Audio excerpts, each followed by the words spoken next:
Most likely to the Good, yeah.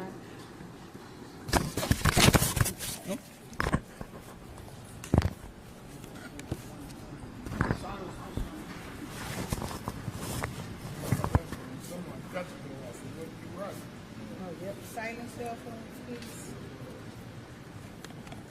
Make sure mine is Apple.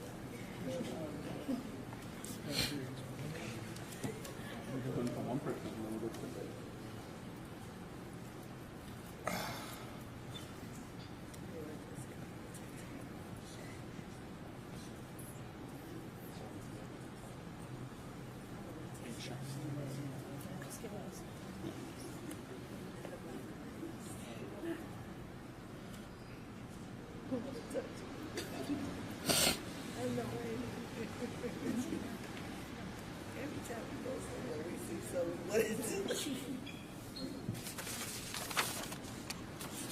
Thank you, Jamal.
Well, starting at 12:33, 1 minute.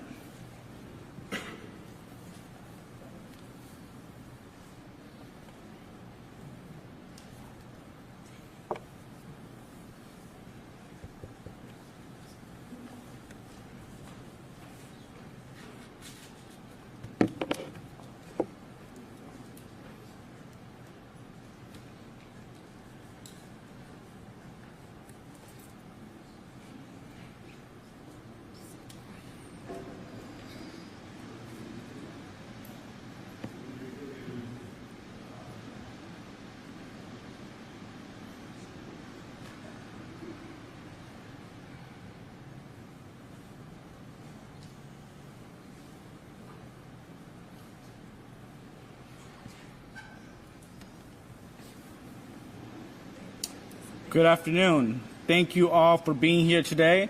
My name is Jason Chavez, and I am the Minneapolis City Council Member for the 9th Ward. I want to begin by acknowledging the fire yesterday at Camp oasii, the residents living at the camp, and the residents in Midtown Phillips that went under an extremely traumatic and painful moment last night. I'm here today because people's lives are beyond politics. I'm committed to working with the mayor, the city council, the county, the state, and our federal government to protect people's lives. I'm grateful for our first responders, including the Minneapolis Fire Department and Minneapolis Police Department, along with residents and organizers that worked hard to keep people safe last night and prevented anybody from dying last night. 2 people were treated on the scene, 1 for burns and 1 for smoke inhalation. And I'm also thankful to the providers that were on the ground yesterday helping our residents out. I'm also thankful to the supply depot that held an emergency response yesterday and helped community members in desperate need. They opened their building, gave residents shelter, food, and more. Today, I'm not here alone. We're here as a community that is demanding change. We're here with Avivo, the Twin Cities Recovery Project, they're all right here, Let Everyone Advance with Dignity, folks from Camp oasii, and my colleagues, Council Vice President Chuktai and Councilmember Chowdhury. We are here today because we agree on the need for a coordinated response to address unsheltered homelessness. Over the coming weeks, the City Council will be moving forward on 3 different ordinances to address unsheltered homelessness. First, we are hoping to establish a safe outdoor space ordinance. This will be modeled after Denver, Colorado, which has permanently housed over 170 people. This would be run by nonprofits or community partners, and they would need to go through a city permitting process, have security and safety on site, have supporters and providers on site to make sure that we can permanently house people. I want to be clear, this isn't legalizing encampments on sidewalks, despite what people may say in the media. This is a data-driven approach. Some cities have adopted tent structures, tiny home models, micro units. This is a temporary space that can provide permanent housing to our residents. Secondly, we will be helping to establish a humane encampment response policy. I am tired of our current approach, which is dehumanizing and throwing people away like garbage. It's imperative that the city moves away from a regulatory services response and toward a public health response that houses people first. One that works with our service providers. It is not helpful to continue with our current eviction policy that does not communicate with our service providers on the ground. They are the experts, they are the people that keep people housed, and yet the miscommunication in our current lack of policy is making this situation worse. Third, we are going to pass an encampment eviction reporting requirement. It is imperative that we know how much our current evictions are costing taxpayer dollars, how much city staff is being deployed to these sites, and how effective it is. I think we can all agree that millions of dollars can be well spent to permanently house our residents, protect residents in neighboring encampments safe, and improve the lives of people. Fourth, this council is ready to provide funding to service providers to help move people indoors.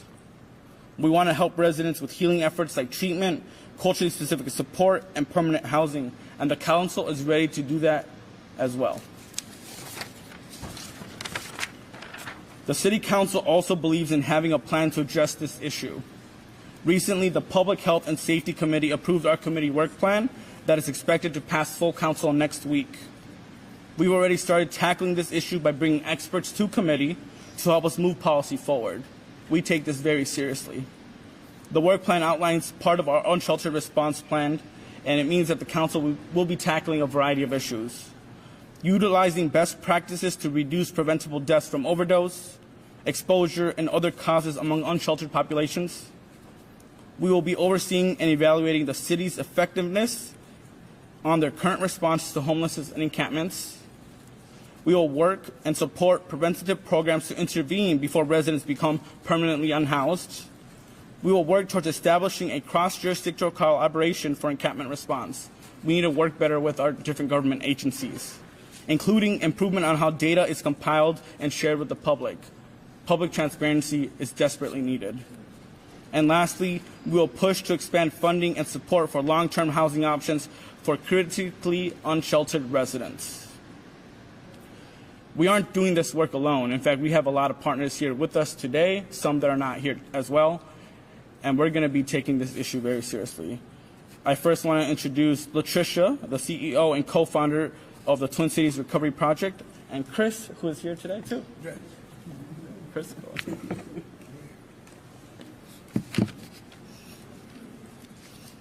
Hello, my name is Latricia Tate, and I am the CEO of Twin Cities Recovery Project. And I wholeheartedly recognize the gravity of addressing the recent fire incident at the encampment. However, as a leader within a recovery community organization, we actively and intentionally seek to provide services to those who reside in those encampments.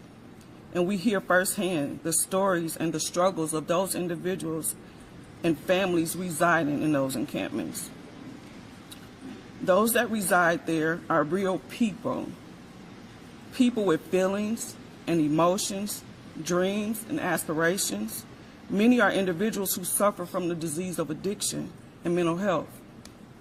It's also important to acknowledge the underlying issues such as the shortage of housing, treatment beds, and shelter options that leave these individuals with nowhere to turn. So in my opinion, disposing of their tents, personal belongings and their valuables while instructing them to relocate and treating them as less than human is not a viable solution to the homeless crisis we're experiencing. I believe collaborating with various organizations to establish 24-hour wraparound services can significantly reduce the challenges we are facing within these encampments. Providing on-site services would be a game changer for these residents, as it ensures they will receive support that they need in their current circumstances. It is also important that I stress the significance of treating every individual in the encampment with dignity and respect. We must explore alternative solutions that prioritize the humanity of these families over immediate eviction and disrespect. We must strive for sustainable solutions that preserve their dignity and well-being. I want to also add that in December of 2021, TCRP proposed to the city of Minneapolis the idea of the tiny village that was not funded. This initiative would allow for organizations like myself and others to come together and offer these homeless encampments wraparound services that they need on site. TCRP wants to be a part of the solution. We want to be at the table, and so we want to collectively come together and with an effective solution. Thank you.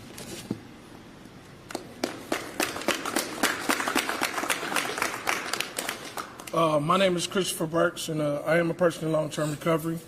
Twin Cities Recovery Projects, we are a recovery community organization, and each and every staff member you see up here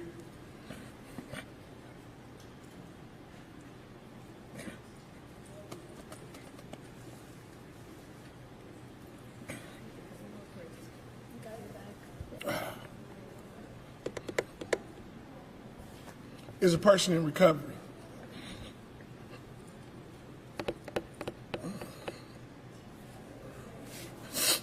The reason why I'm so emotional is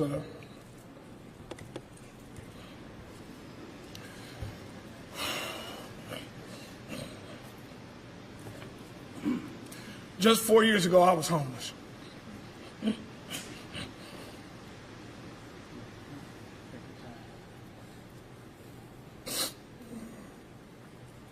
So I know the importance in having faith in people. Each and every individual we encounter out there is a person. At Twin Cities Recovery Projects, we emphasize harm reduction. And what harm reduction actually is, harm reduction concentrates on the person, not what the person's doing. We've been doing this work for a while. I'm now the program director, like I said before, but I used to be the outreach coordinator, so I used to go to the encampments every week. I know how important it is for us to go out there because those people, they look forward to seeing us. And one thing we notice when we do the work with these people, you go out there on a consistent basis, and it takes time for them to begin to talk to you. But by the time you get them to talk to you, what happens is the encampment's gone. Now it takes another 2 to 3 months to even find the person that you was trying to help.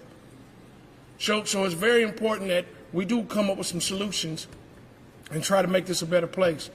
Twin Cities Recovery Projects, we do have 3 locations, 3400 East Lake Street. We also have another location called 1011 West Broadway on the north side. And we also have a partnership with the fire station. We have a partnership with the fire station because we believe in having a facility that stays open 24 hours. What happens if you want to get help at 9 o'clock at night when all the treatment facilities are closed or when all the other organizations are closed?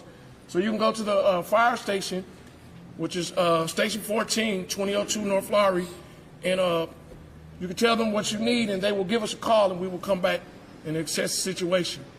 So I would like to thank my team for coming out today. These are the people that actually do the work, okay?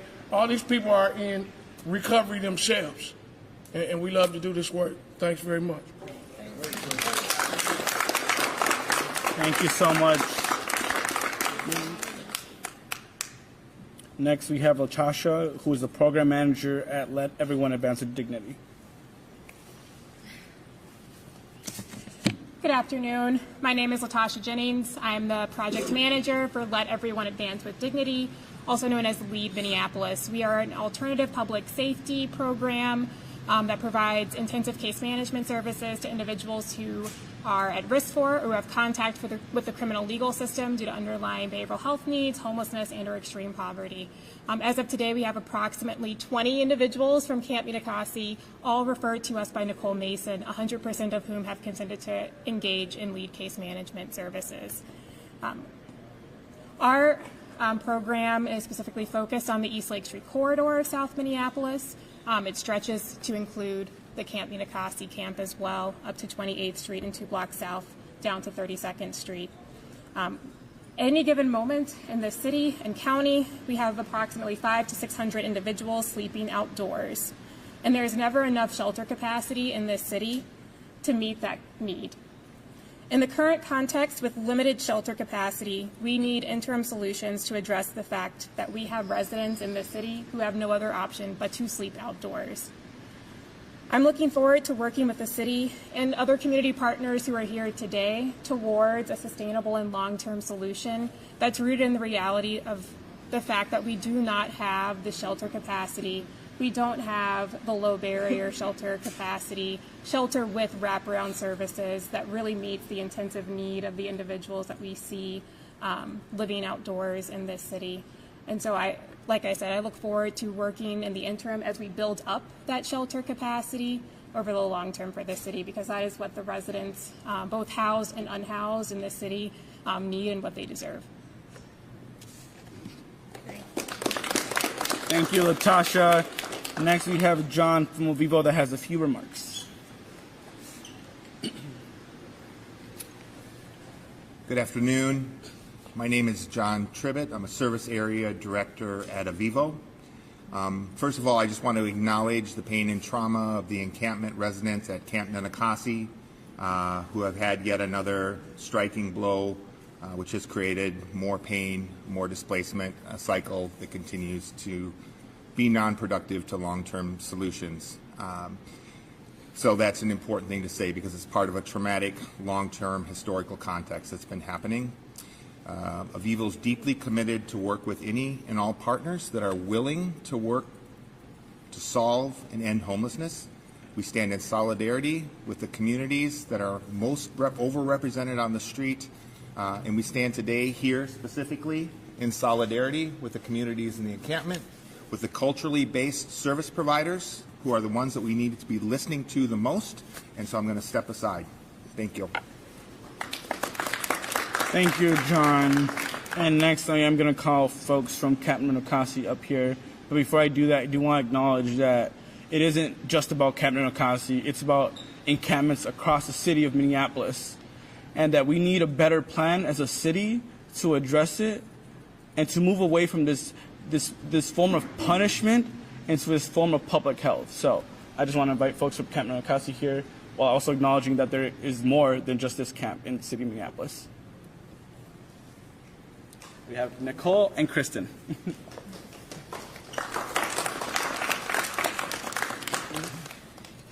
Good morning. My name is Kristen Crabtree. This is Nicole Mason. We're organizers at Camp Minneapolis. We want to thank all of these community partners who are here today that are in solidarity with us and our residents. We have been working hard for over 7 months now to work with the community members in our neighborhood and help them access the services and resources that they are worthy of having. It's because of the stability of us staying with the relatives that they have been able to access housing. We started with 236 people at Camp Minneapolis. We now have 50 residents, and that's because they've been able to access the services offered by groups like this. Nicole, do you want to say some words?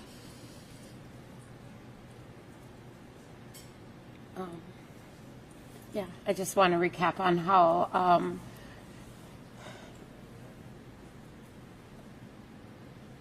our camp is a cultural-based harm reduction encampment. I am a grateful woman in recovery as well. I am 3 years in recovery, and the difference between our camp is that we bring some of our cultural teachings and we bring the harm reduction. And for me, harm reduction is showing our people at Camp Nenokasi and the people in encampments all over Minneapolis that we care and love them enough to save their lives if they're in an overdose. That's what harm reduction is. It's not just handing off clean needles or a bio bin. That's part of it. But it's showing them the love and the care, that we care enough to save them and that we love them here with us. Yesterday was very scary. I don't know what I would have done or if we would have lost anybody at our camp. I care about them all so much. I went to the other camp and I fell in love with them. Such wonderful people. The people on the streets, they are human beings too. They deserve to eat. They deserve to have a safe place to be. And encampments is not the solution. Evictions is not the solution. We need housing for people that are out there. They deserve a good place to live. And that's what we've been asking the whole time. This is a temporary spot because where else are they supposed to go? You tell me, you give me the solution where to take them. When a situation like yesterday or an eviction, where do we take them? You tell me, Mayor, where are we to take them if there's not shelter beds or there's no home to take them into? So until we house all the people at camp and we have a solution for people here, out in the houseless relatives and all the people, homeless people in South Minneapolis, here in Minneapolis, I'm not going anywhere. Kristen's not going anywhere, and we're going to continue to fight until we have solutions. So it's time to listen to the people, bring us to the table, and hear from the people on the streets that are living the situation so they can have some control over their lives. Listen to them, what their needs are. Thank you. Thank you. Thank you, Nicole and Kristen. And lastly, we're going to pass it on to Council Vice President Chukchai, who's going to finish us off here with council leadership, and then we'll be here to take questions.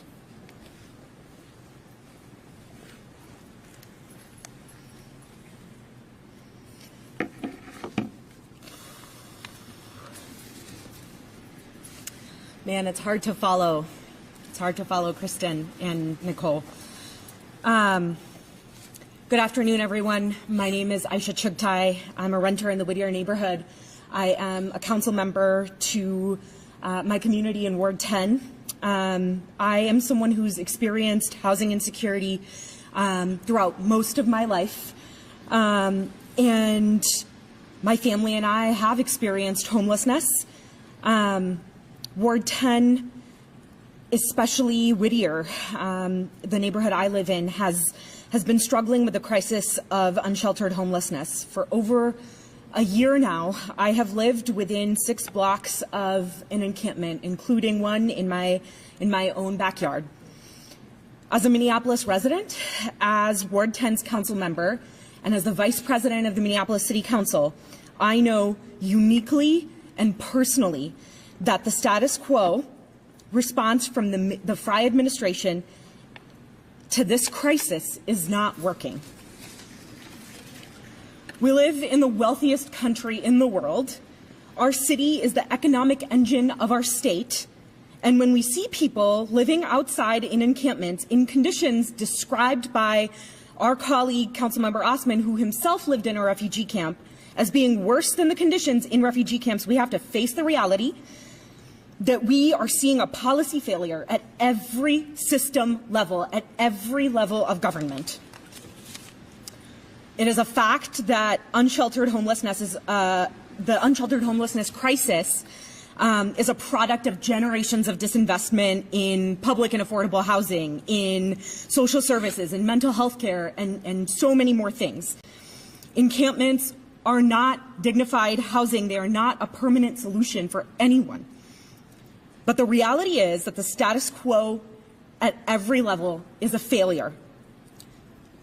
Specifically in the city, the whack-a-mole approach we see from our mayor and his administration is not getting us any closer to a solution, and it is harming the most vulnerable residents in our city, and it is keeping them from being able to access the support and the housing that they need.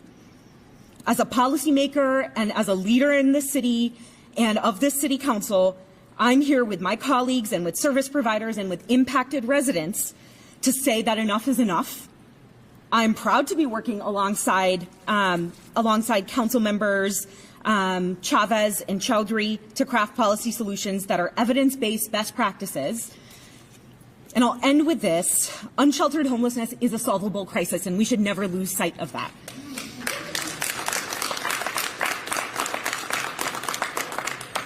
With the courage and the will of every government body involved, we can make sure that the nearly 500 people who are living outside in Minneapolis and in our surrounding suburbs in Hennepin County, that every single person is housed and cared for with the dignity and care that they deserve.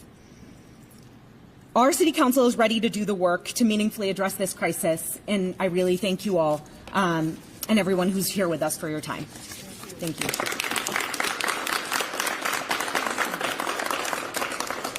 Thank you all. We'll stand for some questions. Question for just anyone within city leadership. Today, we were at the encampment where there was the fire yesterday, and city crews were there putting down, concretes. We've seen that done before at some sites. I'm curious if you can provide just some, kind of pull back the curtain for folks to understand how the city has that happen, what kind of channels of communications that go to where that's being done, and then maybe a reaction to that is happening, and that's the decision that was made this morning. So you're talking about the concrete rubble on the ground that gets slapped onto the ground at some encampment sites. My reaction, I'll start with that. That is thousands of dollars that are being spent to throw rubble on the ground in a majority people of color neighborhood instead of using that money to permanently house people and address treatment and addiction. So it is frustrating that we are using money for rubble in a location where nobody's going to return back into anyways, and then wasting taxpayer dollars. Now, in regards to how that happens, I don't get to make that decision. I would recommend to reach out to the mayor's office, as that is an administrative decision. And then secondly, we heard the mayor's comments yesterday at a press conference. I guess, how far is the gap, or how big is the gap between the mayor's approach and how the mayor feels about this conversation, this issue, and the city council at this point, would you say? I hope that we're not far off. We, at the press conference, you all probably asked about solutions. I did not hear any solutions or answers to solutions. We're here showing up, providing those solutions, and something we hope the whole city council and the mayor support. So we're here today announcing pathways forward to address this crisis. At the press conference yesterday that I heard, there was no solutions being presented. Have you had discussions with the mayor about your proposal? I've had discussions with his administration about some of these policies, yes. What's been the reaction? I asked them, I told them, so I met with one of his staffers this week. I let them know that these are 3 different ordinances that we are working on, and that to not allow them to get scared about what we're doing. We're not legalizing encampments in the city of Minneapolis. We're not legalizing encampments on sidewalks. That is not what we're doing. What we're saying is that we need a dignified approach, and that we need to do and conduct a different a direction towards what we're doing.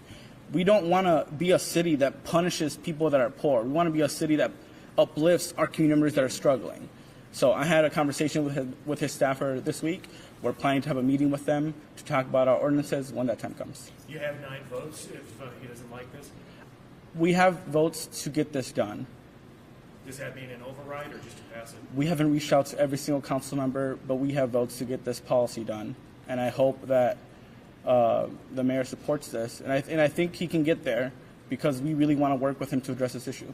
So the mayors have been disagreeing, saying that he thinks the response has been working. I guess in terms of, I'm wondering in terms of how the city is trying to get people housed. What are your main issues with how the city has been trying to help get encampment residents housed? Let's ask the people of Ward 9. Let's ask the people of East Phillips, Midtown Phillips. Let's ask people on North Side. There are encampments all over the city of Minneapolis. There are people sleeping in the cold at night. Our response is not working. We're here today to provide solutions. So the report you're talking about, it was reported in the Star Tribune because that is the truth. If we addressed homelessness, if we solved homelessness, there would be nobody sleeping outside.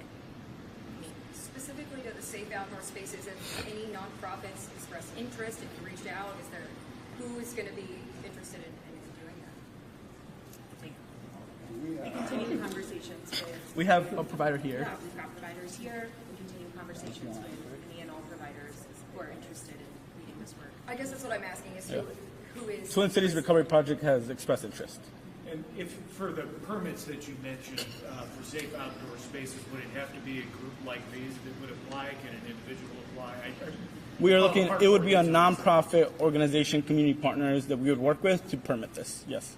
So it wouldn't be like an individual, me as Jason Chavez wants to establish a safe outdoor space with a micro units at 29th and Lake Street. It would have to be such organization, nonprofit, community partner wants to set up a safe outdoor space that can have tent structures, micro units, outdoor villages that are tiny, a variety. Yes. I'm sorry, I just couldn't hear you say there's someone who has expressed interest or no. Twin Cities Recovery Project has expressed interest. They brought this up years ago. There's probably a Star Tribune article out there that talked about it too. It was mentioned, maybe this is Kristen or Nicole, but there has been a pretty significant reduction in the population of the camp. What has worked, and what approaches there maybe need to be continue to be pursued and doubled out on to continue that success? The model of why people at Camp Ninkasi, the number of people being permanently housed, why it's working is because people like Nicole and Kristen and people at Camp Ninkasi offering cultural-based treatment and healing support. Their efforts to help people recognize people as human beings and support them in a culturally responsive way is what is actually helping permanently house people. So we should be following people that know the communities, that work with the communities, and help follow their lead on how we solve this crisis. So these are folks that have been found permanent, stable, there's been city contracts that have worked with Camp Ninkasi to help permanently house people. And I will say this, and I've said this in committee meetings multiple times, those people would have not been permanently housed if it wasn't for the support of people at Camp Ninkasi. So what needs to be that continue to be pursued and continue that success? Yeah, we need a variety of things. Cultural-based treatment, that is a big thing. We need to focus on treatment. We also need to have low-barrier housing. If you look across the city of Minneapolis, there is a lack of low-barrier housing. If you use substances, you may be denied from a location. You may not have space at a shelter or permanent house. And we need to address that. We need to address places like Abigo Village. We need one in South Minneapolis. I've been pushing that for years. If we can have one in South Minneapolis and help permanently house an extra 100 people, we're getting close to addressing this crisis head on. Yes. I wanted to add a little bit of context to that question of, what is it about Camp Ninkasi that's working? As a case management provider, what I wanted to add is that a piece of it is the relationships. Nicole knows every individual in that camp. And when something happens for clients that are engaged in our case management services, she calls me or someone texts us and lets us know. We had a client that experienced a medical emergency last week. We wouldn't have known about that likely, and we would have been searching for that individual had it not been for Nicole, Kristen, letting me and my team know, letting us, they figured out where that individual was before we did and got that information to us. That is huge, just to have individuals in community who know the names, the favorite foods of the individuals. They often know what people need to start working on, whether that's navigating criminal legal system matters, what health issues they may need to have addressed, long before that individual might feel comfortable telling my team that that's what they need or what they want. So it really gives us a jumping start, a head start, to have people like Nicole who know people really well, and not on just a surface level, but know them and understand them and care for them and really want better for them, and who advocate on behalf of them even when they don't necessarily have found that voice to advocate for themselves. Can I actually just quick jump in on that question? So just to tie the thread of what the last two speakers have said, it is key, there are a number of strategies from Camp Ninkasi that we can learn and apply then to all encampments in our city. the access to culturally specific services, the access to relationships, each person in the camp having unique casework that's specific to them, their condition, all of that is important. So is being able to keep track of every person who's living in an encampment. Every encampment eviction displaces people. It takes service providers weeks, months, we heard, to find people again, and that slows down how quickly we're able to properly get them into housing, get them into the other healthcare needs that they might have, including addiction services support. So the stability of knowing where people are and being able to keep track of them is a very important part of this thread. Sorry, go ahead. One answer to that question, and then we'll pass it to you. And then you, Aaron, after. I'm Abu Sadiq, and one of the things that we see is that we talk about affordable housing. A lot of people out there work jobs, but they can't afford the rent that these places have. You know, if you work a 40-hour job making $8 an hour, that's less than $800 in 2 weeks. Rent for a one-bedroom is $1,200. Most of these people can't afford that. And then you have these management companies. Now you can meet all the criteria, but they go a background check on your credit, and that gets you out the door. So we've got to change those policies, and we got to get affordable housing for people. Yeah, we do got to have affordable housing, and rent stabilization is a part of homelessness prevention. Go ahead. Thank you. I was wondering if you could please just clarify the next steps of the 3 ordinances. Yep. When will they be formally introduced? Yep. What will be? Yeah, so we did a notice of introduction. The following council meeting, we did a referral to staff. So right now, myself, Council Vice President Chuck Chai, Councilmember Chowdhury are all working on finalizing the policies to then bring forward. The timelines would be about, we talked about, yeah. And we will be sure to announce that to make sure people can follow it and the public can have input on it. Where would it go first? So the Safe Outdoor Space Ordinance would go to the Business, Housing, and Zoning Committee, the Humane Encampment Response Policy, Public Health and Safety, and the Eviction Encampment Reporting Ordinance, from my understanding, Public Health and Safety too. When did you say you hope to have it actually drafted? We already began drafting. We're working as quick as we can because we know that this is an emergency that needs to be addressed. We're hoping the next couple months. We will give it Scenario, when do we see a vote? by summer. Yeah, best case scenario. And in regards to the stuff about encampments, we also we can learn from encampments across the city of Minneapolis and learn how they are approaching their different strategies and figure out how we can best approach this crisis. So we're learning from Cameron Akasi in regards to culturally specific treatment and support, and we can also learn from other people that are unhoused across the city and how we can better approach this issue, and it's part of the work that we want to do. When you talk about humane encampment response Yep. plan, I guess I'm just wondering, is that everything? Is that offering services to people in a case of an emergency, kind of anything? For sure. So the number one thing is that right now, as a city of Minneapolis, we have no policy.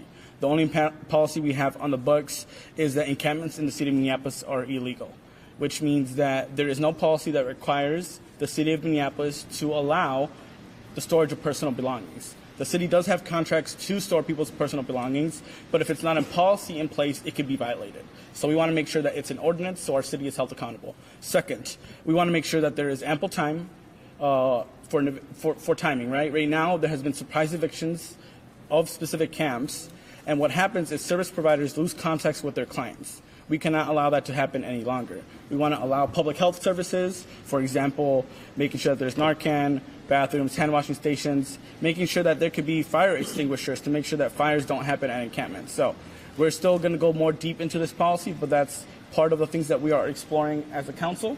And what we want to do is just establish a policy so the city knows that it has to follow it. Is there room for a quick safety question? Just Yes. in directly responding to what happened yesterday. I know you guys have talked about how scary that was for everybody involved.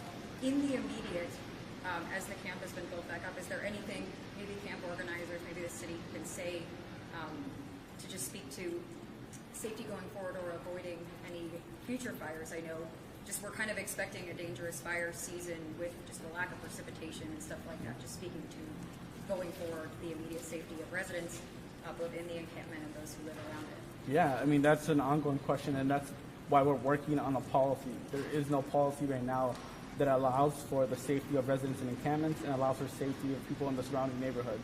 And we want to make sure that we address part of that in the ordinance that we are doing. We don't get to decide operational decisions. That is just not the role of the city council. We're the legislative body. We set policy and we figure out how to get it done. That being said, Also, just to kind of address that as well, we actually have requested from the administration, we had requested electricity so that we wouldn't need to use other means to keep people warm. It's Minnesota. In the winter, if people are outside, they can freeze to death. This is life-saving. So we have been trying to do everything we can to keep people safe. People can't heal and people can't recover if they're not alive to do it. We've asked the city for this kind of help and we have been rejected. We had another situation with a fire that was started by somebody outside of the camp, and we called 911 and asked for help, and that was last Monday. And we still haven't gotten any response about ways to keep people warm and safe. We've asked for safe places to be. That has not come from this administration. So we're doing the best we can with what we have. I was at Walmart last night, late at night, buying fire extinguishers. I was out there buying fire extinguishers days earlier. We're constantly doing everything we can to keep people as safe as possible with the resources we have.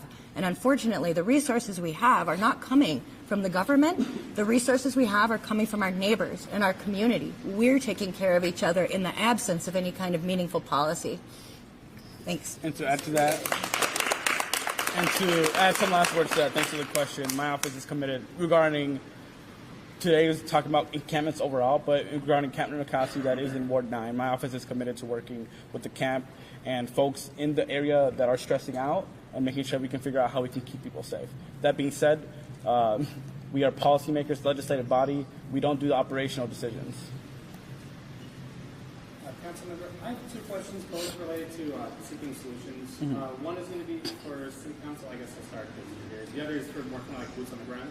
But basically, my question for City Council members, I just put a post asking some of my followers what they think might be some ideal solutions, and overwhelmingly the response I got was, there are so many abandoned buildings in Minneapolis. Why can't we try to give them into immediate houses? Yeah. And what can we say about like City Council maybe proposing some kind of related to that? Thanks, Aaron. I actually saw that post and was reading through the comments because people were offering pretty substantive and great information. When it comes to the vacant building questions, what I'll say is that the council is committed to funding indoor location. If it is a vacant building, we are committed to finding money, working with our other government agencies to do just that. And we are committed to finding and helping work with service providers that can help us do that work. So that is work that the council is very much interested in. We're happy to move forward. So I hope that answers your question. Thank you. And again, this next question is for some of the service providers. I have been around for several evictions, and I just am kind of curious, one thing just through conversations I've had with some service providers is there are many barriers that are preventing them from doing their jobs coming from the city. I've seen the police be disjointed completely from Hennepin County services. Just one example, like they don't even know each other's existence, basically. So I just was wondering if anyone can speak on what are some challenges that you all might face in your experience that might contribute towards. My name is Daniel Weckman. I'm the Outreach Coordinator for Twin Cities Recovery Project. I can speak to the 26th encampment eviction that happened. Twin Cities Recovery Project had a plan to go out with Navon Wellness Center, Cultural Specific Treatment Center, and by the time we actually were able to enter the camp, everybody was displaced. We had in line about 6 people that were interested in getting into treatment, and we planned on getting them in that day, and by the time we got access to the camp, they were nowhere to be found. So that's one example of that. I'm Jamal Klein. I work at Twin Cities Recovery Project. So, speaking on the same day, like, I came there separately. And I know that there are some individuals that were put in place by the police department to guide some of these community organizations in to help the encampment. And I had to sit there and argue with the police department that we've already been in here, we're already accepted in here, and why can't people come in there to help? And it was brought to me that, one, it's nobody's really that's going in there is helping. That's the view from the police department. The second view was that, sitting here having to argue with this individual about like just trying to help somebody. I'm like, y'all are standing around and watching, but you're not helping. So I know for myself, like, it wasn't until my community stand up for me and actually looked at my substance use, my mental health, my criminality, and realized that it was a substance use and not a criminality, and gave me a shot. When my community stand up for me, I'm talking about Rice County, Faribault, Minnesota. I was facing 10 years for myself for those three things. For the criminality, I was given the opportunity and a chance. Now it's been 3 years later. I'm a productive member of society, which is something that a lot of us strive for. For myself, I was in that encampment on my last date of use, my last week. Finally realizing, going into these encampments and being around these people and realizing that we are all just trying to find a place to live. And society has put it on us to allow it, that we don't have a voice, we don't have an opportunity, we don't have a place to live because we are criminals, because we have mental problems, because we have substance use. And those three things are vital of what keeps us, and a lot of us, out here. It keeps us going back out there, wanting to relapse and have reoccurrences, wanting to go out there and continue to find ways to just be accepted by everybody. Accepted by this society that says that we ain't nothing. But that's not the fact, because a lot of them and a lot of people that are out there, and a lot of my family and friends that are out there, they have good goals, good dreams. They thrive to be a part of this society, but society is not allowing it. Government is not allowing it. Policy is not allowing it. Our Constitution does not allow it. We constantly sit here and want to come up with a solution. Stop making it about good, evil, right, wrong, and just help people. Yes. Open your hearts, open your arms, give a hug. Peace and love. All right, we're going to wrap up unless there's one last question. Is it possible to get the spellings of names of people who spoke? Yes, if you spoke, can you please come over here so we can make sure the media has your name right? And we're good. Maybe I want to point to who, and then they can spell it out loud. Okay, if you spoke, please come over here. Like Latricia and Chris, I think. Yeah. Okay, go ahead. Christopher has to leave so I can spell his name. Okay, it's CHRISTHTOR. What spell it? What is his last name? Christopher. Burks is BURKS. Yep. What's your? So my name is Latricia Tate, LATRICIA TATE. I'm Abu As-Sadiq, ABU ASSIDIQ.